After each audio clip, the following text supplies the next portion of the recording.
నమస్తే, నా పేరు రమణ. కోనసీమ టుడే న్యూస్ కి స్వాగతం.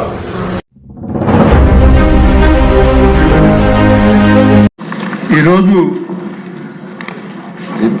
తిరుమల తిరుపతి దేవస్థానం శ్రీ వెంకటేశ్వర స్వామి యొక్క ప్రసాదమైనటువంటి లడ్డు విషయంలో చర్చలో పాల్గొని ఈరోజు ఆ వివరాలన్నీ వివరించాల్సిన పరిస్థితి రావడం కూడా ఒక ఇంత బాధాకరమే అధ్యక్ష. భగవంతునికి పెట్టేటువంటి ప్రసాదం, భగవంతుని ద్వారా సమాజంలో ఉన్నటువంటి సామాన్య భక్తులకి అందేటువంటి ఈ ప్రసాదం చర్చనీయాంశం చేయడమే కాదు అధ్యక్ష, కల్తీ చేసి దాన్ని అపవిత్రతని మరి ఇవాళ తయారు చేయడం అనేటువంటిది ఈరోజు ఈ సభలో దీనికి ఒక చర్చలో పాల్గొనాల్సి రావడం కూడా దేవాదాయ శాఖ మంత్రిగా బాధాకరంగానే ఉంది అధ్యక్ష. ప్రస్తుతం కేసు తిరుమల తిరుపతి దేవస్థానం కల్తీ ఆవు నెయ్యి సరఫరాకు సంబంధించి తీవ్రమైన ఆరోపణలకు సంబంధించి ఈ నెయ్యి తిరుమల మరియు తిరుచానూరు ఆలయాల్లో భక్తులకు సమర్పించే శ్రీవారి లడ్డు మరియు ఇతర పవిత్ర ప్రసాదాల తయారీలో ప్రధాన పదార్థంగా ఉపయోగించబడుతుంది. మతపరమైన మనోభావాలు మరియు టీటీడీ చేపట్టే భారీ స్థాయి కొనుగోళ్ల కారణంగా ఈ అంశం గణనీయమైన ప్రజా ప్రాముఖ్యతని సంతరించుకుంది. అధ్యక్ష, ఫిర్యాదు మూలం, దీనికి సంబంధించినటువంటి ఎఫ్ఐఆర్ రిజిస్ట్రేషన్, దీనికి messrs AR dairy food private limited Dindigul మరియు ఇతర అనుబంధ సంస్థలు టీటీడీకి కల్తీ నెయ్యిని సరఫరా చేశాయని ఆరోపిస్తూ TTD procurement general manager Shri P Muralikrishna 25/9/24 సమర్పించిన లిఖితపూర్వక ఫిర్యాదుతో ఈ కేసు ప్రారంభమైంది అధ్యక్ష.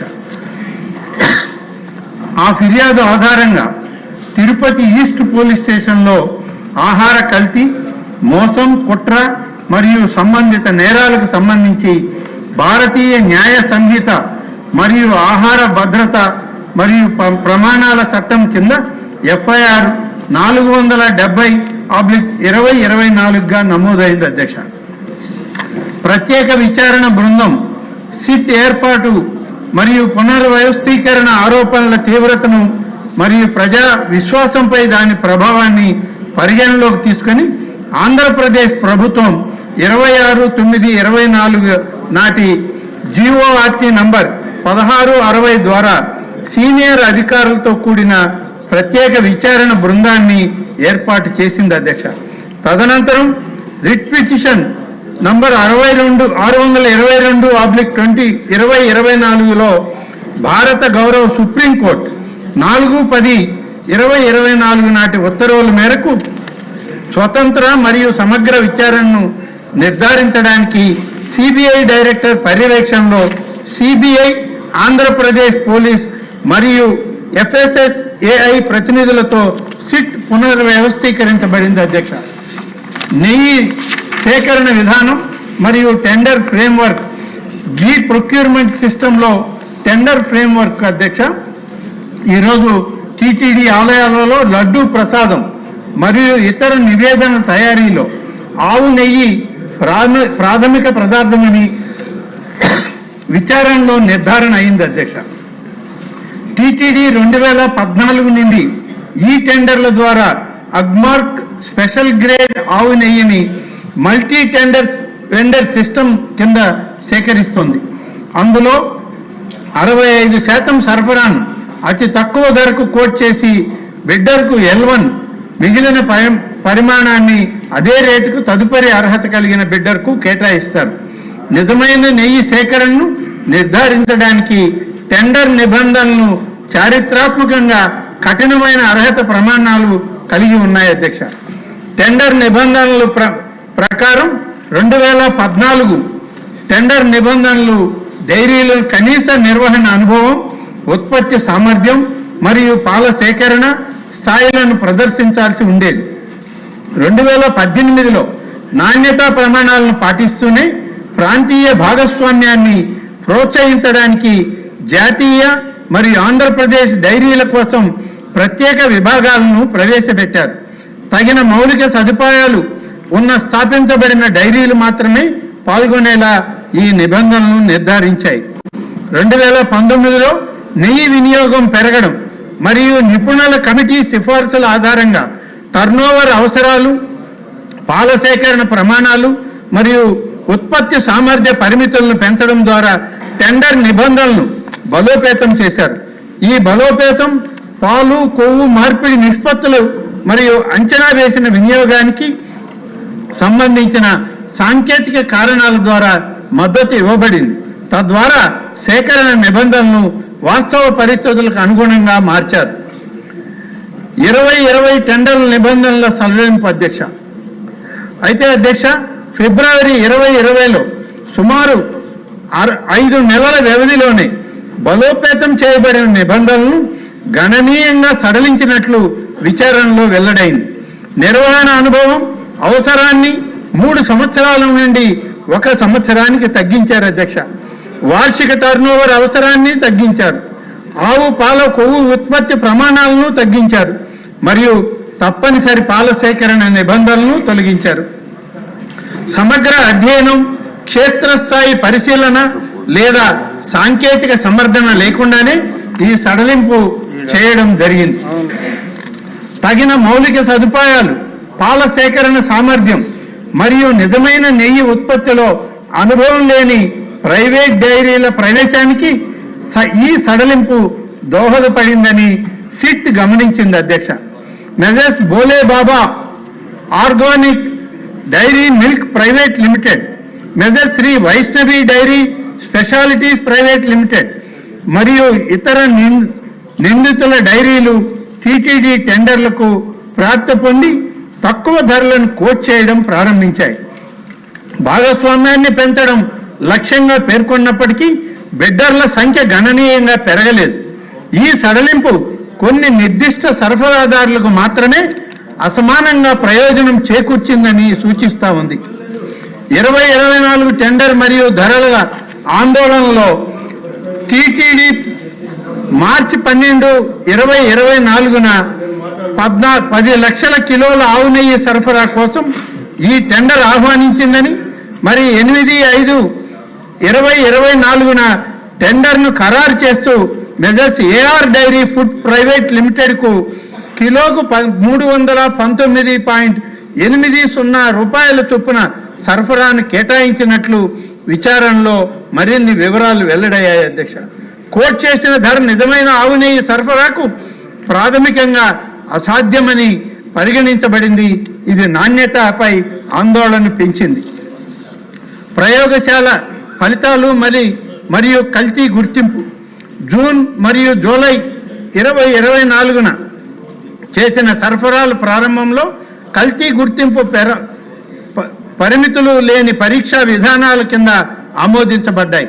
తదనంతరం నమూనాలను ఎన్డీడీపీ కాఫ్ ప్రయోగశాలకు పంపగా అక్కడ నెయ్యిలో వనస్పతి మరియు జంతువుల కొవ్వులతో కల్తీ జరిగినట్లు నివేదించబడింది.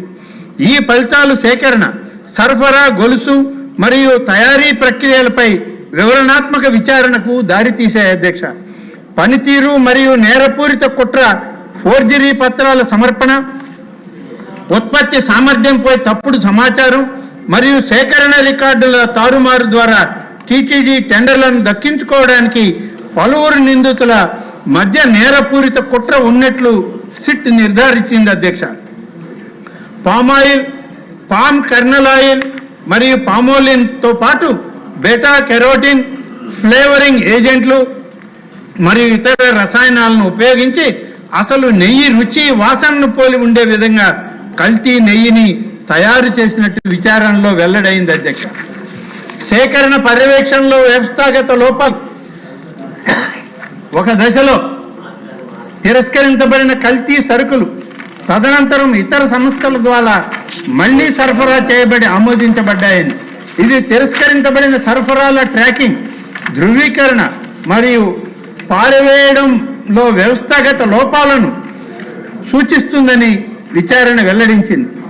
డిజిటల్ రికార్డుల ధ్వంసం, డాక్యుమెంటేషన్ తారుమారు మరియు టెండర్ కేటాయింపు మరియు సరఫరాల అంగీకారానికి వీలుగా కొంతమంది ప్రభుత్వ ఉద్యోగులకు అనవసరమైన ఆర్థిక ప్రయోజనాలను కల్పించినట్లు ఆధారాలు కూడా లభించాయి. అధ్యక్ష, ఛార్జ్షీట్ దాఖలు మరియు చట్టపరమైన చర్యలకి దీని ప్రకారం కుట్ర, మోసం, ఫోర్జరీ, ఆహార కల్తీ, నేరపూరిత విశ్వాస ఉల్లంఘన, సాక్ష్యాల ధ్వంసం, అవినీతికి సంబంధించి బిఎన్ఎస్, ఐపీసీ, అవినీతి నిరోధక చట్టం మరియు ఆహార భద్రత చట్టాల క్రింద 6/5/2025 నాటి ఛార్జ్షీట్ నంబర్ సిట్ 01/2025ను సమర్థవంతమైన కోర్టులో దాఖలు చేయడం జరిగింది.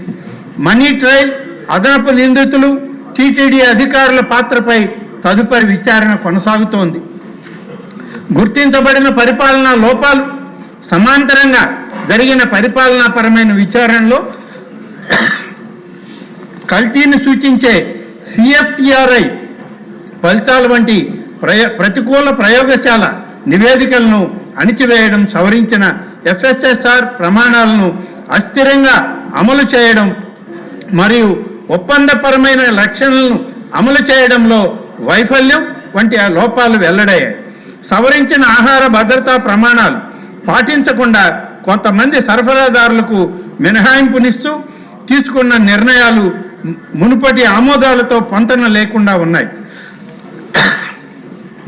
టెండర్ సడలింపుల అధికారుల పాత్ర 2019 టెండర్ల నిబంధనలో బలోపేతం చేసిన అదే సీనియర్ అధికారుల బృందం తదనంతరం 2020లో తగిన సమర్థన లేదా మునుపటి కారణాలను ప్రస్తావించకుండా సడలింపును సిఫార్సు చేసినట్లు విచారణ నొక్కి చెప్పింది. టెండర్ నిబంధనలను పునః పరిశీలించడానికి ఏర్పాటు చేసిన కమిటీలో డైరీ రంగానికి సంబంధించిన నిపుణులు లేరు మరియు పరిమిత విశ్లేషణలపై ఆధారపడడం వల్ల రక్షణ కవచాలు బలహీనపడ్డాయని చెప్పి తెలియజేయడం అయింది. అధ్యక్ష, నాణ్యత హామీ మరియు ప్రజా విశ్వాసంపై ప్రభావం, నిబంధనల సడలింపు వల్ల తగినంత పాలన సేకరించలేని లేదా స్థాపించబడని తయారీ సామర్థ్యం లేని డైరీలు పాల్గొనడానికి వీలైంది. ఇది మతపరమైన ప్రసాదాల తయారీకి ఉపయోగించే నెయ్యి సేకరణలో నాణ్యతను దెబ్బతీసింది మరియు ప్రజా విశ్వాసాన్ని ప్రతికూలంగా ప్రభావం చేసింది. పాలన, సాంకేతిక పర్యవేక్షణ మరియు జవాబుదారీ సంతానానికి సంబంధించిన వ్యవస్థాగత సమస్యలను ఈ అన్వేషణలు సూచిస్తూ ఉన్నాయి. అధ్యక్ష, ఏకసభ్య కమిటీ సిట్ అన్వేషణల దృష్ట్యా ప్రభుత్వం జీఓఆర్టీ నంబర్ 458 జారీ చేసి టెండర్ నిబంధనల సడలింపు మరియు అమలుకు సంబంధించిన పరిపాలనా లోపాలను పరిశీలించడానికి శ్రీ దినేష్ కుమార్ ఐఏఎస్ రిటైర్డ్ నేతృత్వంలో ఏకసభ్య కమిటీని ఏర్పాటు చేసింది. విధానపరమైన అనుసరణను సమీక్షించడం, అధికారుల బాధ్యతను అంచనా వేయడం మరియు తదుపరి చర్యలను సిఫార్సు చేసే పనిని ఈ కమిటీకి అప్పగించారు. టీటీడీ ప్రారంభించిన దిద్దుబాటు చర్యలు విచారణను అనుసరించి టీటీడీ సేకరణ మరియు నాణ్యత హామీని బలోపేతం చేయడానికి దిద్దుబాటు చర్యలను ప్రారంభించింది. వీటిలో నెయ్యి సాంకేతిక నిపుణుల కమిటీ ఏర్పాటు, ఎన్ఏబిఎల్ గుర్తింపు పొందిన ల్యాబ్ నుండి తప్పనిసరి ధృవీకరణ, ప్లాంట్ తనిఖీ విధానాలను బలోపేతం చేయడం, ట్యాంకర్ల జీపీఎస్ ట్రాకింగ్, ప్రమాణీకరించిన శాంప్లింగ్ ప్రోటోకాల్, కల్తీ గుర్తింపు కోసం ఇన్హౌస్ ల్యాబొరేటరీ సౌకర్యాలను ఆధునీకరించడం జరిగింది. అధ్యక్ష, ఆహార భద్రత వ్యవస్థలో బలోపేతం, అదనపు చర్యల్లో బహుళ ఆహార వస్తువుల కోసం ఆహార భద్రత మరియు ప్రమాణాల చట్టం నిబంధనలను స్వీకరించడం, సేకరణ మరియు పరీక్షల కోసం ఎస్ఓపీలను ప్రవేశపెట్టడం, థర్డ్ పార్టీ సర్టిఫికేషన్ అవసరాలను ఏర్పాటు చేయడం మరియు విజిలెన్స్ పర్యవేక్షణను బలోపేతం చేయడం ఉన్నాయి అధ్యక్ష. ఉష్ణోగ్రత, నియంత్రిత నిల్వ మరియు పెరిగిన గిడ్డంగి సామర్థ్యం వంటి మౌలిక సదుపాయాలపై మెరుగుదలలు కూడా ప్రతిపాదించబడ్డాయి అధ్యక్ష. ప్రతిపాదిత పరిపాలనా సంస్కరణలలో పాత్రలు మరియు బాధ్యతలను నిర్వహించే సమగ్ర ప్రొక్యూర్మెంట్ మాన్యువల్ తయారు, ప్రొక్యూర్మెంట్ విభాగం పునర్వ్యవస్థీకరణ, సాంకేతిక మూల్యాంకనం మరియు తనిఖీ విధులను వేరు చేయడం, ఫైల్ ప్రాసెసింగ్ విధానాల్లో మెరుగుదల మరియు కీలకమైన సాంకేతిక పోస్టులను నిపుణులతో భర్తీ చేయడం వంటివి ఉన్నాయి అధ్యక్ష. ఈ చర్యలు జవాబుదారీతనం మరియు పారదర్శకతను సంస్థాగతం చేయడం లక్ష్యంగా పెట్టుకున్నాయి. సంస్థాగత బలోపేతం మరియు మౌలిక సదుపాయాల అభివృద్ధి తిరుమలలో FSSAI ప్రయోగశాల ఏర్పాటుకు మరియు తిరస్కరించబడిన సరుకులను పారవేయడానికి బ్లాక్ లిస్టింగ్ మరియు డిపాజిట్ల జప్తుతో సహా మెరుగైన యంత్రాంగాల అమలుకు TTD ఆమోదం తెలిపింది. పర్యవేక్షణను బలోపేతం చేయడానికి సిబ్బంది నుండి ఫీడ్బ్యాక్ యంత్రాలు మరియు ఆహార భద్రత పద్ధతులపై శిక్షణని ప్రవేశపెట్టారు అధ్యక్ష. క్రేసు ప్రాముఖ్యత, ముఖ్యంగా పెద్ద సంఖ్యలో భక్తులు వినియోగించే మతపరమైన ప్రసాదాలను నిర్వహించే సంస్థల్లో బలమైన సేకరణ పాలన, సాంకేతిక శ్రద్ధ మరియు ఆహార భద్రతా ప్రమాణాల కఠినమైన అమలు యొక్క ప్రాముఖ్యతను ఈ కేసు నొక్కి చెబుతుంది. టెండర్ సడలింపుకు సంబంధించిన విధానపరమైన నిర్ణయాలు నాణ్యత హామీని ప్రభావితం చేసే తీవ్రమైన పరిణామాలను కలిగిస్తాయని ఈ అన్వేషణలు సూచిస్తున్నాయి అధ్యక్ష. క్రమశిక్షణ మరియు పరిపాలనా చర్యలు అవసరమైన పేర్కొన్న వాటి దృష్ట్యా టెండర్ నిబంధనల సడలింపు, ప్రతికూల నివేదికల అణిచివేత మరియు నాణ్యత రక్షణలను అమలు చేయడంలో వైఫల్యానికి పాల్పడిన అధికారుల బాధ్యతను పరీక్షించడం మరియు వర్తించే నిబంధనల ప్రకారం తగిన క్రమశిక్షణ మరియు పరిపాలనా చర్యలను ప్రారంభించడం అవసరం. ఇలాంటివి మళ్ళీ జరగకుండా నిరోధించడానికి దిద్దుబాటు చర్యల అమలును నిరంతరం పర్యవేక్షించడం ముఖ్యం. అధ్యక్ష, చివరిగా ముందుకు వెళ్లే మార్గంలో ఏకసభ్య కమిటీ సిఫార్సులు మరియు కొనసాగుతున్న విచారణ ఫలితాలు, జవాబుదారీతనం, వ్యవస్థాగత సంస్కరణలు మరియు సేకరణ ప్రక్రియల బలోపేతంపై తదుపరి ప్రభుత్వ చర్యలకు మార్గనిర్దేశం చేస్తాయి. ప్రజా విశ్వాసాన్ని మరియు సంస్థాగత విశ్వసనీయతను కాపాడడానికి పారదర్శకత, సాంకేతిక సమగ్రత మరియు ఆహార భద్రతా ప్రమాణాలకు కట్టుబడి ఉండడం చాలా కీలకం అధ్యక్ష. ఈరోజు ఈ రకమైన ఈ అంశం, దీనికి సమగ్రమైనటువంటి వివరణ తమ ద్వారా సభ ముందు తీసుకురావడం జరిగింది అధ్యక్ష. కాబట్టి ఇవాళ రాష్ట్ర ప్రభుత్వం నుంచి అనేక విధాలుగా ఈ కల్తీ జరిగిన విధానం కానీ, కల్తీ జరిగినటువంటి వివరణలో కానీ అన్నింటిలో సమగ్రమైన దర్యాప్తు, దానికి సంబంధించిన నివేదికలన్నీ కూడా ఇవాళ తీసుకొని ప్రభుత్వ పరిశీలనలో పెట్టడం జరిగింది అధ్యక్ష. ధన్యవాదాలు.